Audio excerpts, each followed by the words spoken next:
राधे राधे, जय श्री कृष्णा। कैसे हैं आप सब? आशा करती हूँ आप सब बढ़िया होंगे और हम भी बढ़िया हैं। स्वागत है आपके अपने चैनल कृष्णा सखी मलिका में। तो दोस्तों, कार्तिक मास शुरू हो चुका है। कार्तिक माह की शुरुआत हो चुकी है और इस महीने में किस तरह से हमें पूजा जप तप करना है, और इससे भी ज़्यादा जो इस पे मैं वीडियो बना रही हूँ वो है कि हमने कार्तिक मास में किस तरह से अपने लड्डू भगवान मतलब लड्डू गोपाल भगवान की सेवा करनी है।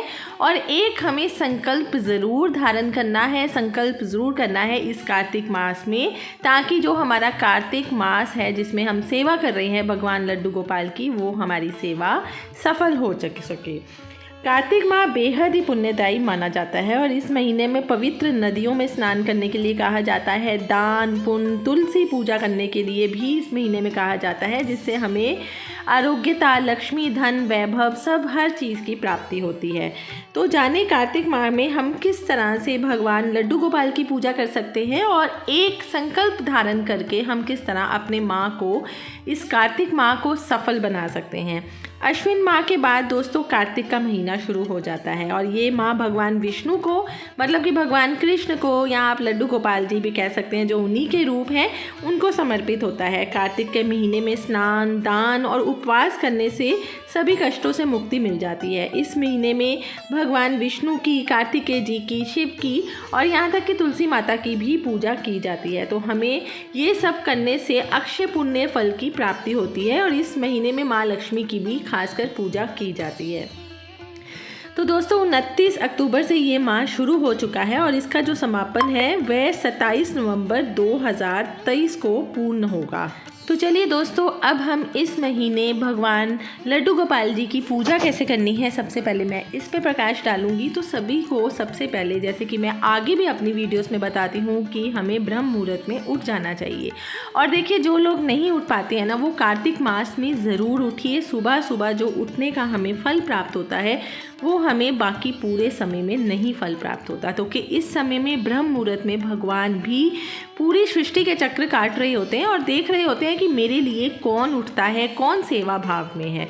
तो सबसे पहले सुबह उठिए, स्नान वगैरह कीजिए, नित्य कर्म कीजिए और उसके बाद भगवान लड्डू गोपाल को उठाइए और कुछ समय के बाद, मतलब कि 15 से 20 मिनट के बाद उनको स्नान कराना शुरू कीजिए। स्नान आप जो मौसम के अनुसार चल रहा है, जैसे कि पानी गर्म है, ठंडा है, किस तरह से लेना है वो आप मौसम के अनुसार कीजिए, क्योंकि अब थोड़ा मौसम चेंज हो गया है, हल्की हल्की सर्दी बननी शुरू हो गई है। तो हल्का सा आप गुनगुना पानी ज़रूर लीजिए हमारे लड्डू गोपाल जी के लिए और उसके बाद उनको स्नान करवाइए। स्नान आप गंगा जल से भी करवा सकते हैं, पंचामृत से भी करवा सकते हैं। देखिए दोस्तों, रोज़ तो पंचामृत से स्नान नहीं करवाया जाता है, इसलिए आप जो स्नान है वो एक सिंपल जल से बीच में थोड़ा सा आप गंगा जल डाल दीजिए, तुलसी डाल दीजिए और उससे भगवान लड्डू गोपाल जी का ज़रूर स्नान करवाइए।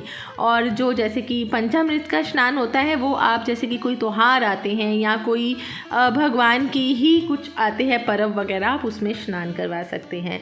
स्नान कराने से पहले आप थोड़ा सा भगवान को इत्र सेवा दे सकते हैं, या जैसे कि हम तेल की सेवा देते हैं, भगवान को तेल लगाते हैं, मालिश करते हैं, तेल मालिश करते हैं, जैसे कि एक बच्चे को की जाती है, उस तरह से आप लड्डू गोपाल की भी तेल मालिश कर सकते हैं।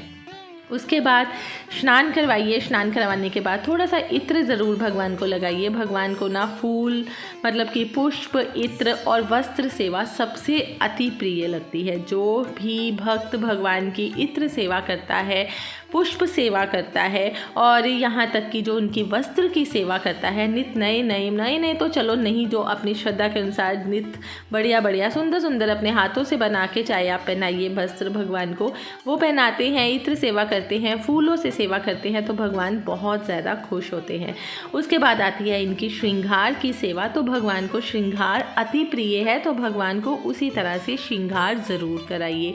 भगवान को चाहे लड्डू गोपाल हो, चाहे विष्णु के स्वरूप में हो, चाहे कृष्ण के स्वरूप में हो, वो राधा रानी के साथ श्रृंगार करना बहुत प्रिय मानते हैं, बहुत उनको पसंद है।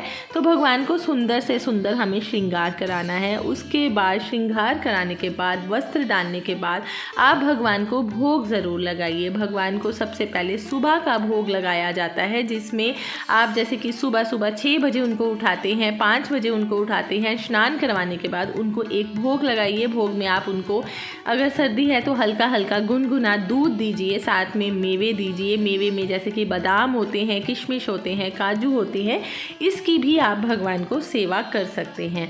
और उसके बाद जैसे कि नित्य चलता है, आरती करनी है, भगवान की आरती भी हमें ज़रूर करनी चाहिए।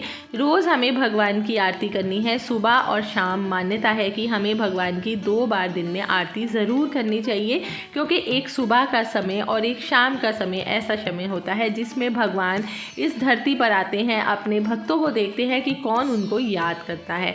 तो उसी हिसाब से आप भगवान की आरती भी कीजिए। आरती बोलिए भगवान विष्णु जी की, भगवान लक्ष्मी नारायण जी की, लड्डू गोपाल जी की। अगर आपको आरती नहीं आती है तो आप कोई भी मंत्र का गान कर सकते हैं, जैसे कि ओम नमो भगवते वासुदेवाय, या इसके अलावा राधे श्याम मंत्रों का जाप कर सकते हैं, या राम राम हरे हरे, हरे कृष्ण कृष्ण कृष्ण हरे हरे, हरे राम राम राम हरे हरे। तो इस तरह से आप भगवान की आरती भी कर सकते हैं, मंत्रों का जाप भी कर सकते हैं। और आगे जैसे कि आप अपना पूरा दिन नित्य करते हैं भगवान की पूजा, दोपहर में भोजन, उनको शयन करवाते हैं, शाम में भोजन देते हैं, रात्रि का भोजन देते हैं और फिर शयन करते हैं। इसी तरह से हमें भगवान की रोज़ कार्तिक माह में भी इसी तरह से पूजा करते रहना चाहिए।